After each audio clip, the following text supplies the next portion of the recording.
लगातार उत्थान करने वाले उनके मसीहा के रूप में माननीय प्रधानमंत्री जी विश्व के सबसे लोकप्रिय नेता हैं। मैं माननीय प्रधानमंत्री जी से निवेदन करता हूँ कि आप बैठे हुए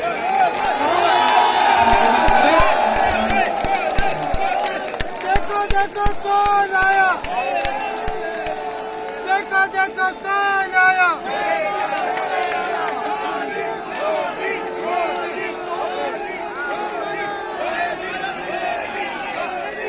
भारत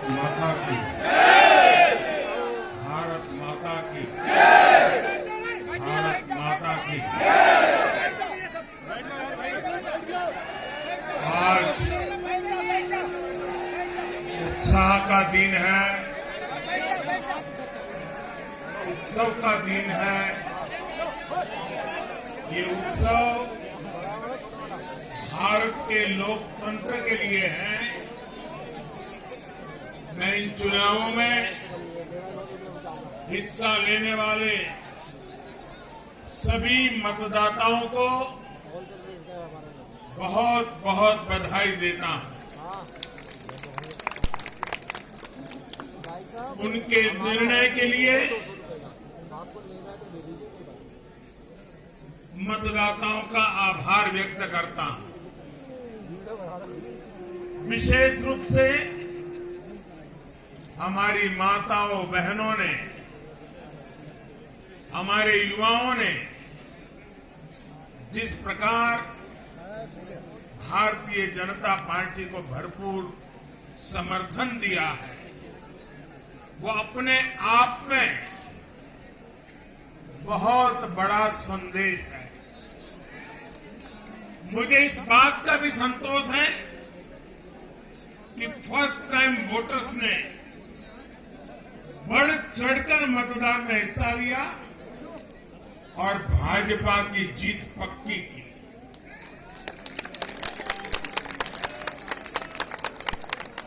चुनाव के दौरान भाजपा के कार्यकर्ताओं ने मुझसे वादा किया था कि इस बार होली 10 मार्च से ही शुरू हो जाए। हमारे कर्मठ कार्यकर्ताओं ने ये विजय ध्वज फहरा करके इस वायदे को पूरा करके दिखाया है। मैं भाजपा के सभी कार्यकर्ताओं की भूरी भूरी प्रशंसा करूंगा, जिन्होंने दिन रात देखे बिना इन चुनावों में कड़ी मेहनत की। हमारे कार्यकर्ता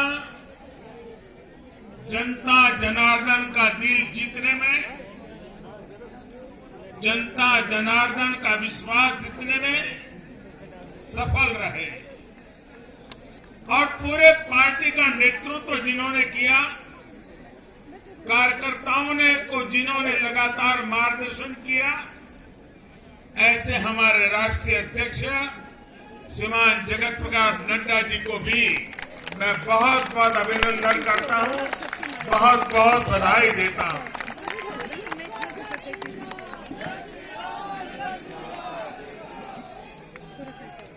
पार्टी के हर छोटे मोटे सभी कार्यकर्ताओं ने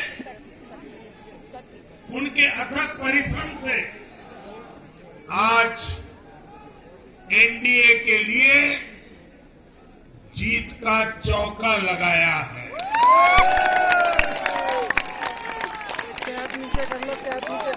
साथियों, उत्तर प्रदेश ने देश को अनेक प्रधानमंत्री दिए,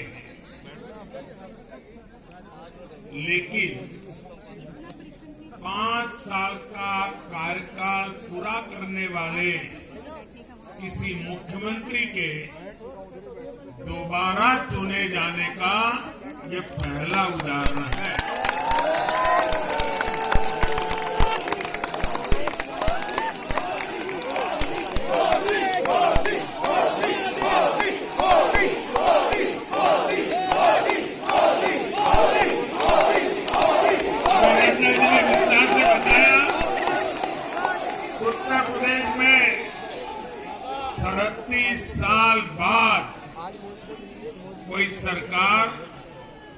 लगातार दूसरी बार सत्ता में आई है। 3 राज्य यूपी, गोवा और मणिपुर में सरकार में होने के बावजूद बीजेपी के वोट शेयर में वृद्धि हुई है।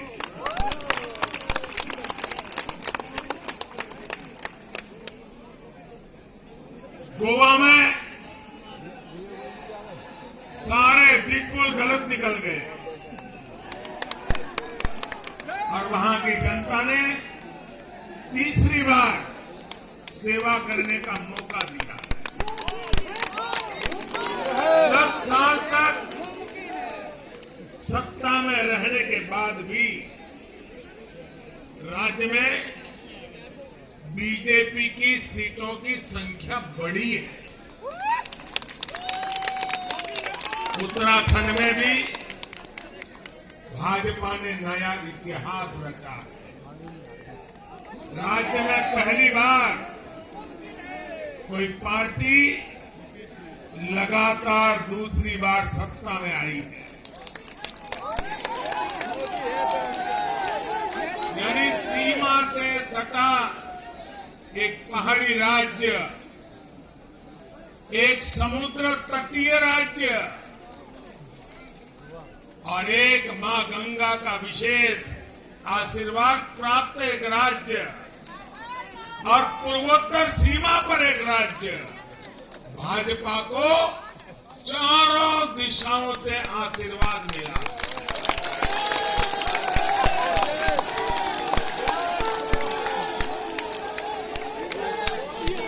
इन राज्यों की चुनौतियां भिन्न है, 3 बजे से अब तक सबकी विकास की यात्रा का मार्ग भिन्न है, लेकिन सबको जो बात एक सूत्र में पिरो रही है वो है भाजपा पर विश्वास। भाजपा की नीति, भाजपा की नीयत और भाजपा के निर्णयों पर अपार विश्वास। साथियों, ये चुनाव नतीजे भाजपा की pro poor, pro active governance पर एक प्रकार से बड़ी मजबूत मोहर लगाते हैं।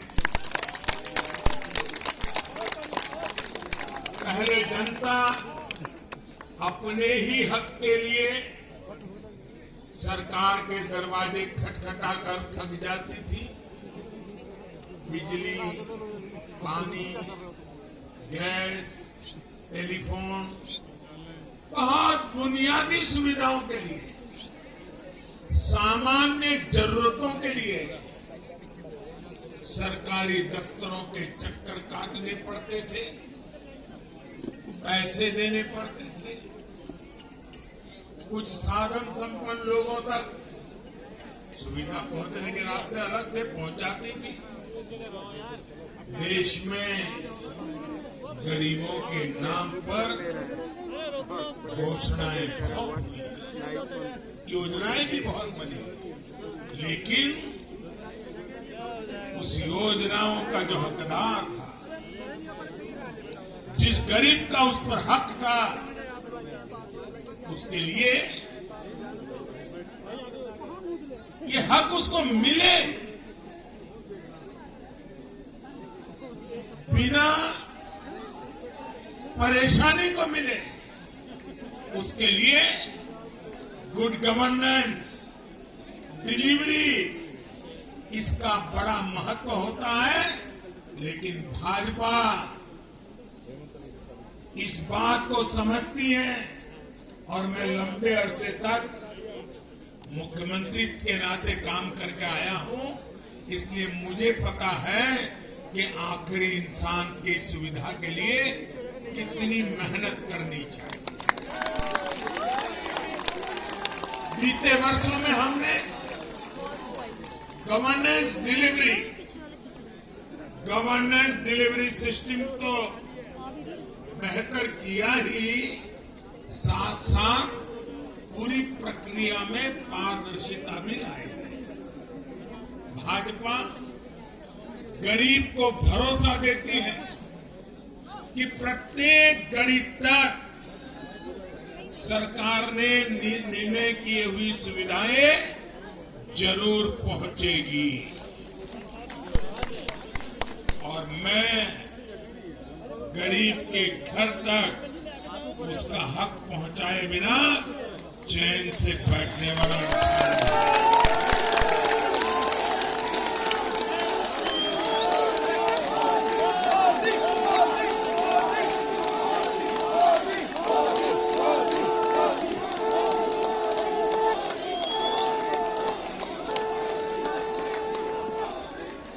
दो दशक से भी ज्यादा समय तक हेड ऑफ द गवर्नमेंट के रूप में सेवा करने का मुझे सौभाग्य मिला है। सरकार में कितनी दिक्कतें होती हैं, गवर्नेंस में कितनी दिक्कतें होती हैं, इसको भली भांति जानता हूं।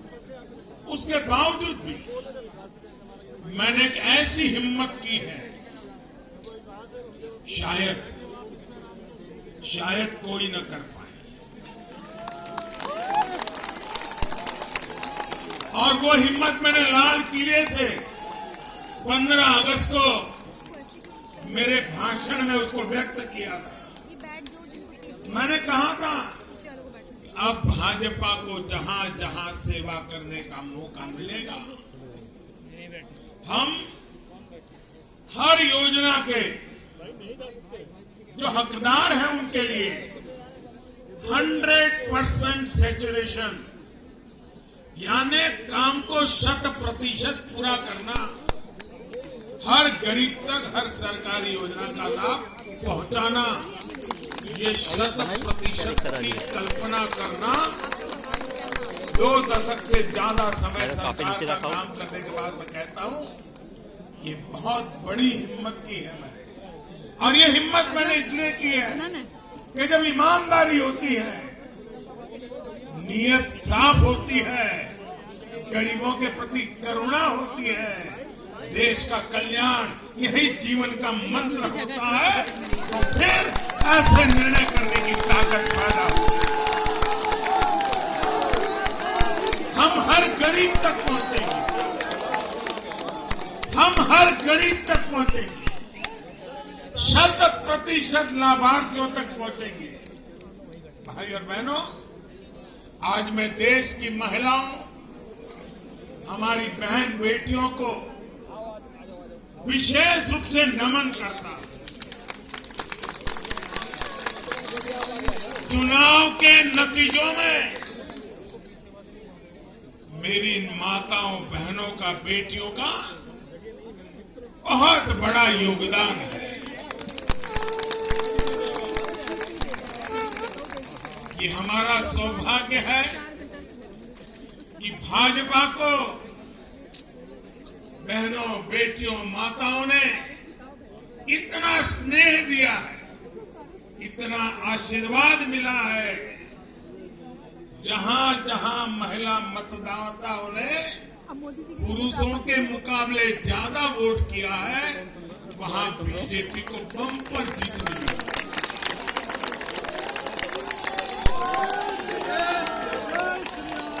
एक प्रकार से हमारी माता बहनें, हमारी बेटियां, हमारी स्त्री शक्ति भाजपा की जीत की सारथी बनी है।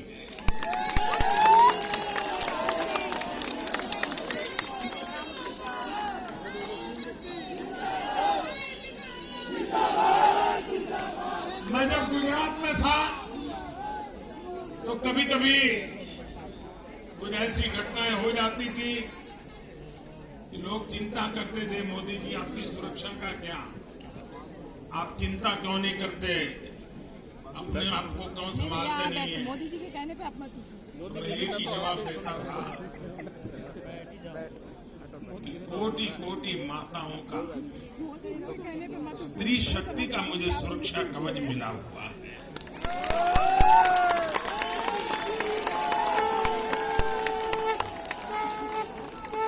भारत की माताएं, बहन, बेटियां निरंतर भाजपा पर विश्वास कर रही है। उनको पहली बार विश्वास मिला है कि सरकार उनकी छोटी से छोटी जरूरतों को भी ध्यान में रखती है। साथियों, इन चुनावों के नतीजों ने एक बात और साफ कर दी है कि यूपी की जनता को, और मैं सभी ज्ञानियों को कहता हूं कि देश की भलाई के लिए अब पुरानी घिसी-पिटी रिकॉर्ड छोड़ के जरा नए सिरे से सोचना शुरू कीजिए।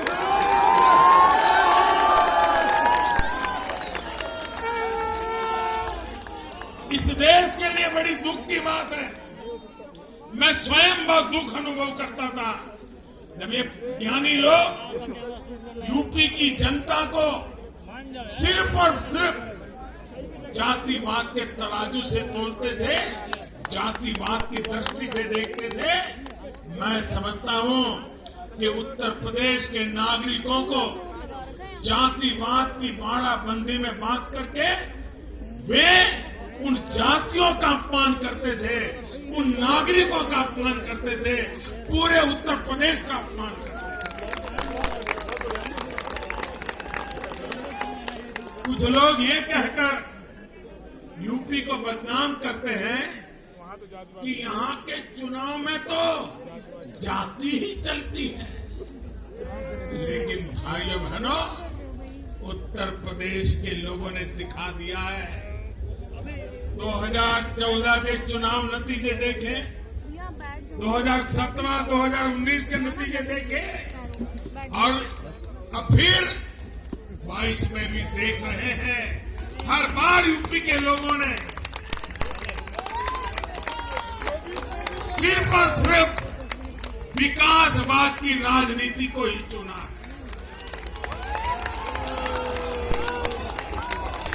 यूपी के लोगों ने इन लोगों को ये सबक दिया है और ये सबक उनको सीखना होगा।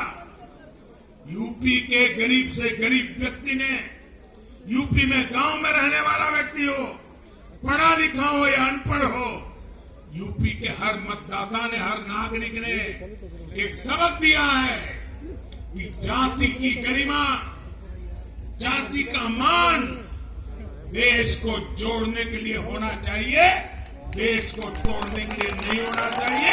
और ये करके दिखाया, 4 चुनावों में करके दिखाया। वैसे आज मैं ये भी कहूंगा कि 2019 के चुनाव नतीजों के बाद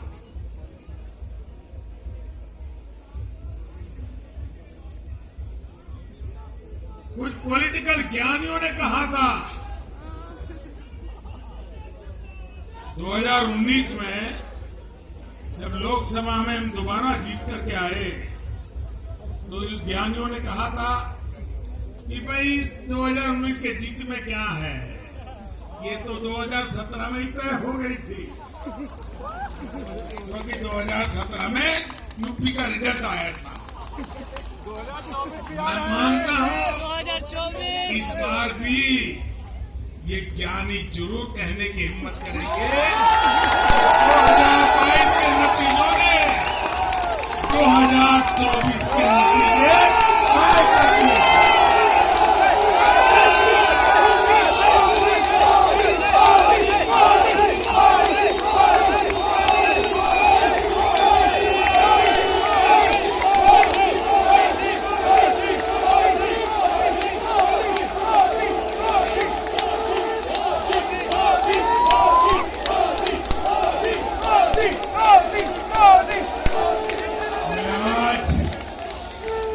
पंजाब के भाजपा कार्यकर्ताओं की भी विशेष प्रशंसा करूंगा। उन्होंने विपरीत परिस्थितियों में जिस प्रकार पार्टी का झंडा बुलंद किया है, वो आने वाले समय में पंजाब में भाजपा की मजबूती को, देश की मजबूती को एक अहम स्थान के रूप में विकसित करेंगे, ये मेरा पूरा विश्वास। पंजाब में भाजपा एक शक्ति के रूप में उभरनी है, ये मैं अपनी आंखों के सामने देख रहा हूं। सीमावर्ती राज्य होने के नाते पंजाब को अलगाववादी राजनीति से सतर्क रखना भाजपा का कार्यकर्ता जान की बाजी लगा करके भी इस काम को करता है। आने वाले 5 सालों में भाजपा का हर कार्यकर्ता वहां इस दायित्व को जोर शोर से निभाने वाला है। ये विश्वास मैं पंजाब की जनता को आज देना चाहता हूं।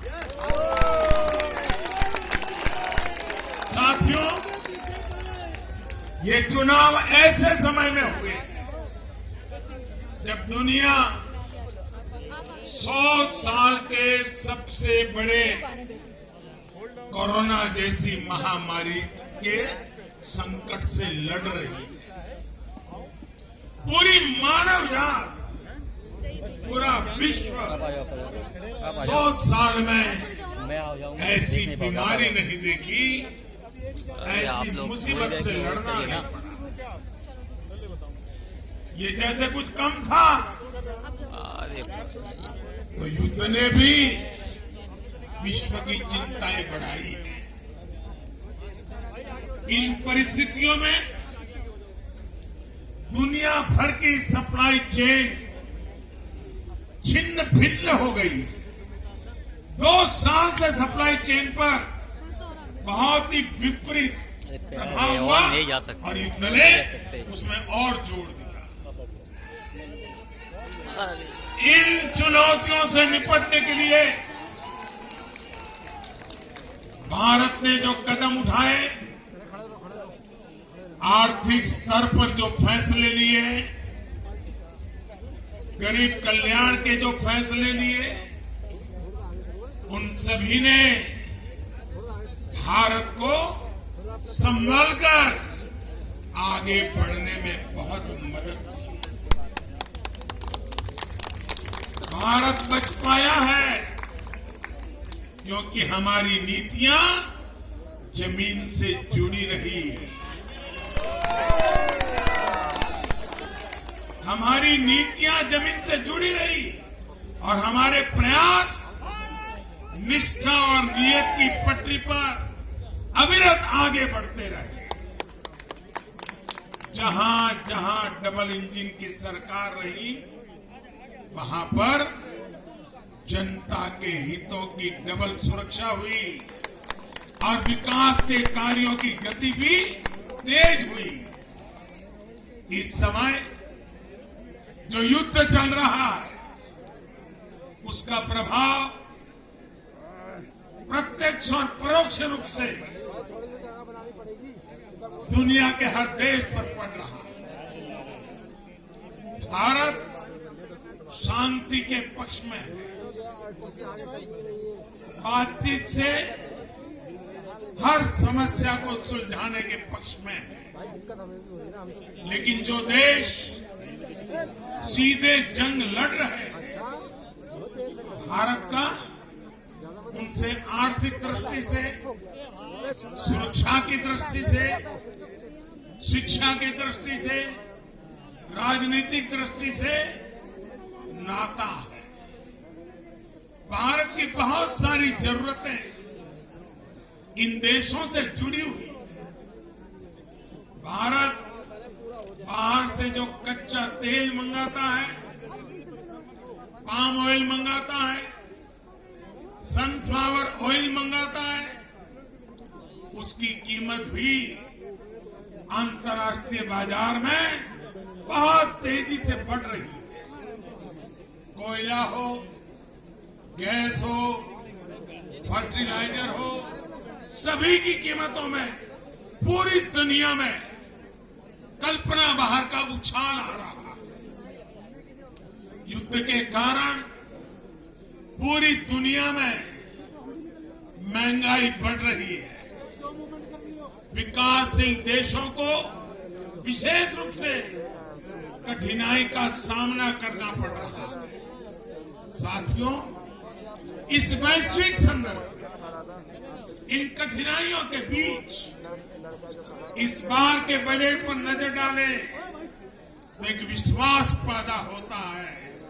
देश आत्मनिर्भर भारत अभियान के मार्ग पर आगे बढ़ रहा है। इस भावना को इस बार के बजट से और ऊर्जा मिली है और मैं मानता हूं कि दुनिया भर में बने निर्माण हुए इस विपरीत वातावरण में, उथल पुथल से भरे माहौल में, अनिश्चितता से भरे माहौल में भारत की जनता ने विशेष करके उत्तर प्रदेश जैसे राज्यों ने अपनी दूरदृष्टि का परिचय दिया है। भारत के मतदाताओं ने जिस तरह इन चुनावों में स्थिर सरकारों के लिए वोट दिया, वो इस बात का प्रतिबिंब है कि लोकतंत्र भारतीयों की रगों में है।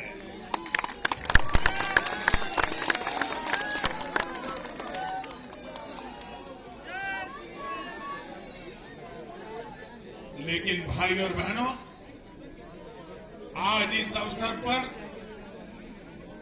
मैं देश के सामने अपनी कुछ चिंताएं भी रखना चाहता हूं। देश का नागरिक तो बहुत जिम्मेदारी के साथ देश के हित में अपना काम कर रहा है। जब भी उसको अवसर मिलता है वो जिम्मेदारी के साथ पेश आता है। देश का सामान्य नागरिक राष्ट्र निर्माण में जुटा है, लेकिन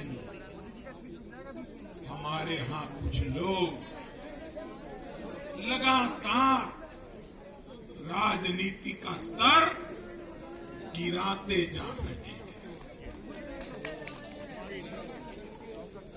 कोरोना के इस समय में भी हमने देखा है कि इन लोगों ने देशवासियों को गुमराह करने की लगातार कोशिश की।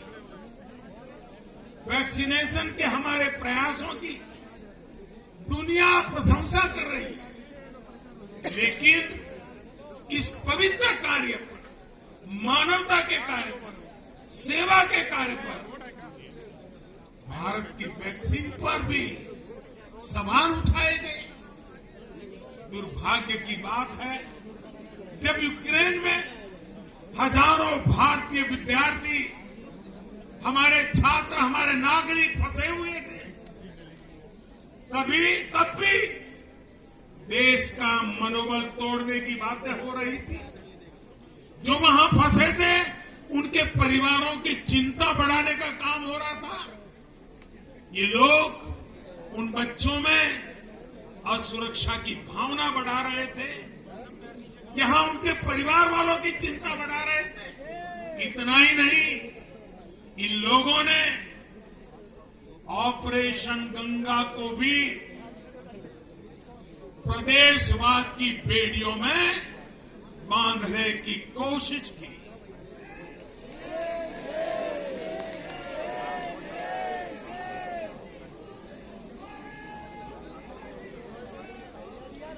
हर योजना को, हर कार्य को क्षेत्रवाद, प्रदेशवाद, जातिवाद, संप्रदायवाद का रंग देने का प्रयास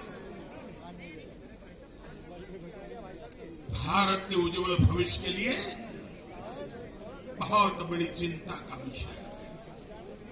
साथियों, इन चुनावों में मैंने लगातार विकास की बात की।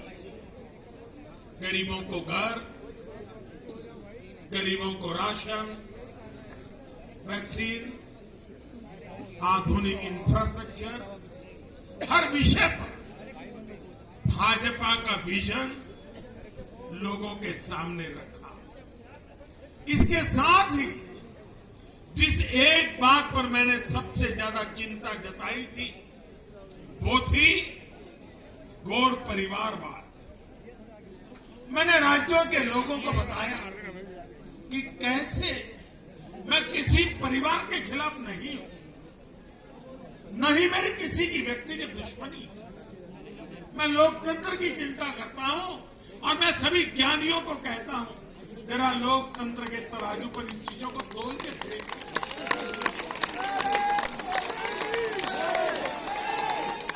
और मैंने लोगों को बताया कैसे परिवारवादी राजनीति ने उनके राज्य का कितना नुकसान किया है, राज्य को पीछे ले जा रहा है।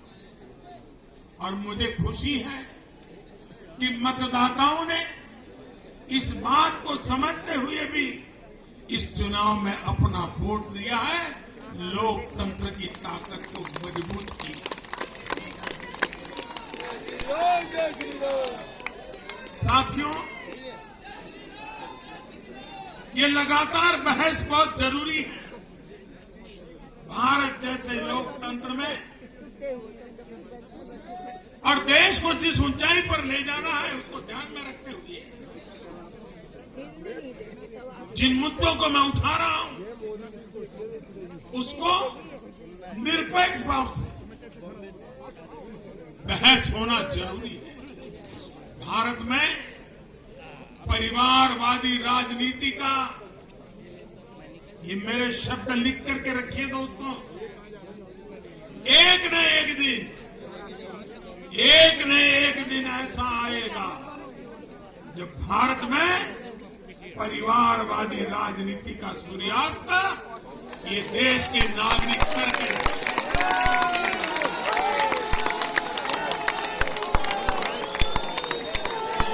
इस चुनाव में देश के मतदाताओं ने अपनी सूझबूझ का परिचय दिखाते हुए ये क्या होने वाला है इसका इशारा कर दिया। साथियों, आज एक और विषय में देश के लोगों के सामने रखना चाहता हूं। ये विषय है भ्रष्टाचार के खिलाफ कार्रवाई को रोकने की साजिश। आप मुझे बताइए साथियों, क्या भ्रष्टाचार के खिलाफ कार्रवाई होनी चाहिए कि नहीं? भ्रष्टाचार करने वालों पर कड़ी कार्रवाई होनी चाहिए। ये भ्रष्टाचार रूपी दिमाग देश में से नष्ट होनी चाहिए, नहीं होनी चाहिए। साथियों, हमारे देश में भ्रष्टाचार के खिलाफ लोगों में, भ्रष्टाचारियों के खिलाफ, ऐसे लोगों के प्रति एक भयंकर नफरत का भाव रहता है। देश की गाढ़ी कमाई को लूटकर अपनी तिजोरी भरने की ये प्रवृत्ति कुछ लोगों की पहचान के साथ जुड़ गई है।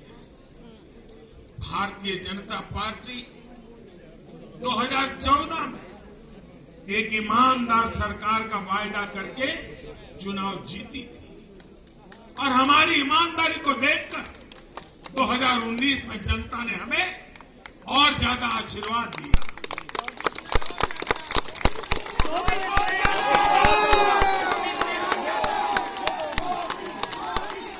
और देश हमसे अपेक्षा करता है कि मोदी जी, आपकी सरकार सिर्फ प्रामाणिक रहे इतना इनफ नहीं है। आप ही हैं, आप ही की सरकार है जो भ्रष्टाचारियों को सजा कर सकती है, उन पर कठोर से कठोर कार्रवाई कर सकती है।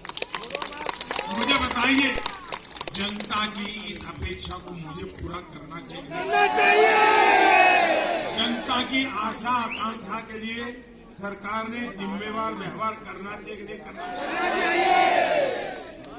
लेकिन आज हम देख रहे हैं बंगला बचाओ, जो निष्पक्ष संस्थाएं जो पूरी तरह इंडिपेंडेंट है, वे अगर भ्रष्टाचार के खिलाफ कार्रवाई करते हैं तो ये लोग और उनका पूरा इकोसिस्टम अब भ्रष्टाचारियों की रक्षा करने के लिए उन संस्थाओं को बदनाम करने के लिए मैदान में आ गए।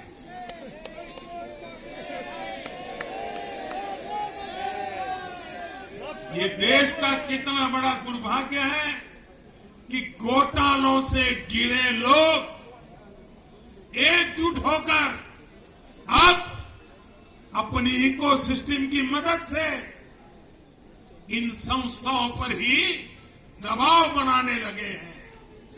जांच एजेंसियों को रोकने के लिए ये लोग अपने इकोसिस्टम के साथ मिलकर नए नए तरीके खोजते हैं। इन लोगों को देश की न्यायपालिका पर भी भरोसा नहीं। पहले हजारों करोड़ रुपए का भ्रष्टाचार करो, फिर जांच भी नहीं होने दो, और जांच करे तो उस पर दबाव बनाओ। ये इन लोगों की प्रवृत्ति है। और देश के लोगों को एक और बात पर मैं ध्यान देना के लिए आकर्षित करना चाहता हूं। ये लोग किसी भ्रष्टाचारी पर कार्रवाई होते ही उसे धर्म का रंग देते हैं, प्रदेश का रंग दे देते हैं, जाति का रंग देने लगते हैं। ये नए तौर तरीके शुरू हुए हैं। किसी माफिया के खिलाफ अदालत कोई फैसला सुना देती है तो भी उसे ये लोग धर्म और जाति से जोड़ देते हैं। ऐसे में भारत के मैं सभी संप्रदायों से आग्रह करता हूं, मैं सभी जाति पे गर्व करने वाले ईमानदार लोगों से आग्रह करना चाहता हूं, उन सबको सोचना होगा कि ऐसे भ्रष्टाचारियों, ऐसे माफियाओं को अपने समाज से, अपने संप्रदाय से, अपनी जाति से दूर करने की हिम्मत करें। इससे समाज भी मजबूत होगा, संप्रदाय भी मजबूत होगा और हर व्यक्ति का भला होगा। और यूपी में हमारी विजय का एक कारण यह भी है कि वहां के लोगों ने कई दशकों से ऐसी राजनीति का बहुत नुकसान सहा है। मैं बनारस का सांसद होने के नाते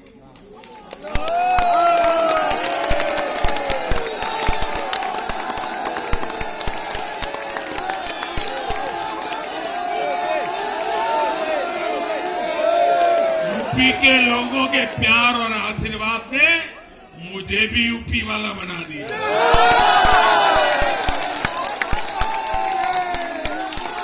मैं बनारस का सांसद होने के नाते मेरे अनुभव से कह सकता हूं, यूपी के लोग ये बात समझ चुके हैं कि जाति को बदनाम करने वालों से, संप्रदाय को बदनाम करने वालों से अब दूर रहना है और राज्य के विकास को ही सर्वोच्च प्राथमिकता देनी।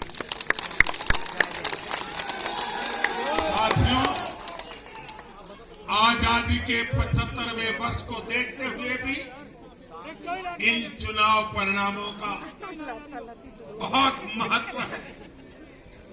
भारत आजादी के अमृत काल में प्रवेश कर रहा है। ये चुनाव परिणाम आने वाले 25 वर्षों के हमारे राष्ट्रीय संकल्पों के प्रति देश के मिजाज को, देश के मूड को प्रतिबिंबित करते हैं।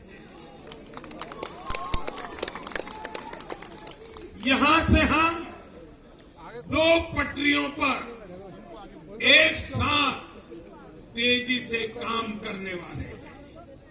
एक तरफ गांव, गरीब, छोटे किसान, लघु उद्यमी, उनके कल्याण पर हमारा जोर है।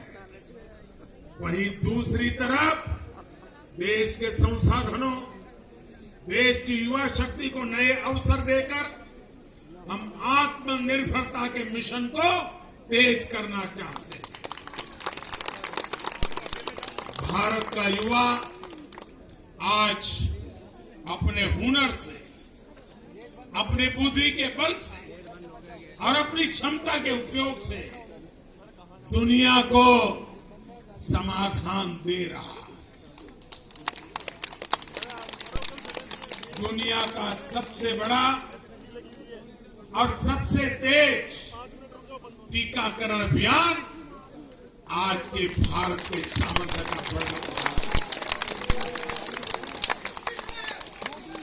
आज भारत डिजिटल पेमेंट सिस्टम में आत्मनिर्भर हो रहा है। स्टार्टअप के क्षेत्र में अपना सामर्थ्य बढ़ा रहा है और तकनीक के क्षेत्र में नई नई उपलब्धियां प्राप्त कर रहा है।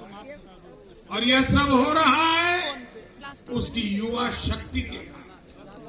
भारत में शिक्षा का स्तर उच्च कोटि का हो, जो देश और दुनिया की जरूरतों को पूरा करने वाली वर्कफोर्स तैयार कर सके, ये हमारा संकल्प है। आज एक ऐसे नए भारत का निर्माण हो रहा है जहां आपकी पहचान आपके काम से होती है, न कि आपके परिवार से होती है। मुझे विश्वास है सबका साथ, सबका विकास, सबका विश्वास और सबका प्रयास के मंत्र पर चलते हुए हम अपने अपने राज्यों को नई ऊंचाई पर लेके जाएंगे। जब देश के हर राज्य का विकास होगा तो देश का भी विकास होगा। और मुझे तो मैं गुजरात में इतने साल काम किया, दिल्ली में सरकार भारतीय जनता पार्टी को अच्छा मानने वाली सरकार नहीं थी। हमारी सरकार में रोड़े अटकाने के सोच वाली सरकार थी। फिर भी गुजरात में हमारा मंत्र यही था, भारत के विकास के लिए गुजरात का विकास।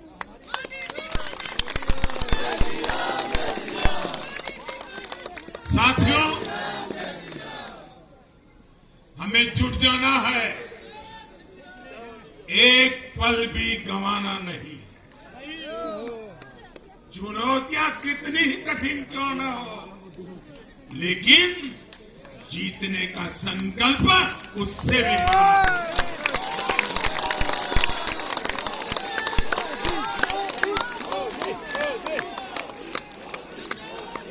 बड़े संकल्पों के साथ, बड़े सपनों के साथ,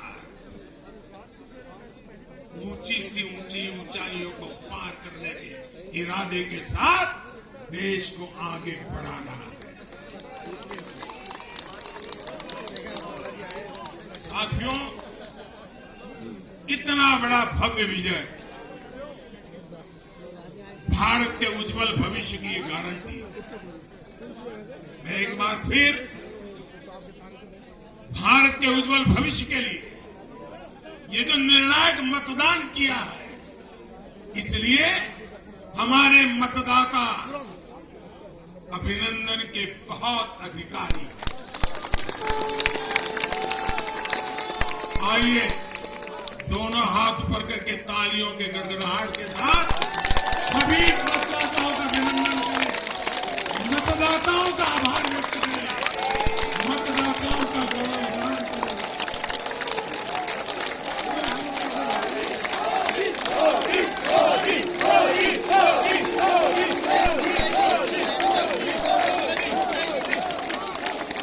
भारत माता की, भारत माता